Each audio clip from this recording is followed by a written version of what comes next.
വല്ലാർപാടം പനമ്പുകാട് ക്ഷേത്രത്തിൽ ആന ഇടഞ്ഞു എന്നുള്ള വിവരങ്ങൾ ലഭിക്കുന്നുണ്ട്. ഉത്സവത്തിനിടെയാണ് ആന ഇടഞ്ഞത്. വിശദാംശങ്ങളുമായി എ.ടി. അശ്വതി ചേരുന്നുണ്ട്. അശ്വതി, എപ്പോഴാണ് ഈ ആന ഇടഞ്ഞ സംഭവം ഉണ്ടായിട്ടുള്ളത്? അതുപോലെ തന്നെ ഇതിനെ ആനയെ തളയ്ക്കുവാനായിട്ട് സാധിച്ചിട്ടുണ്ടോ? എന്തൊക്കെയാണ് വിശദാംശങ്ങൾ? അനുജ, ആനയെ നിലവിൽ തളച്ചു എന്നാണ് അറിയാൻ സാധിക്കുന്നത്. ഇന്ന് രാവിലെ എഴുന്നള്ളിപ്പിനിടെയായിരുന്നു ഈ സംഭവം.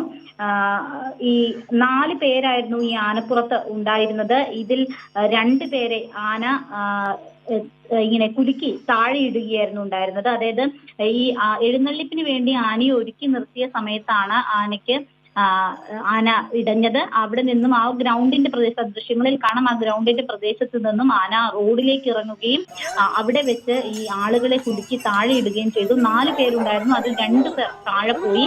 പക്ഷെ ഇവർക്ക് ചെറിയ പരിക്കുകളുണ്ട്. പരിക്ക് ഗുരുതരമല്ല എന്നാണ് മനസ്സിലാക്കുന്നത്. എന്തായാലും നിലവിൽ ആനയെ തളച്ചിട്ടുണ്ട് അനുജ.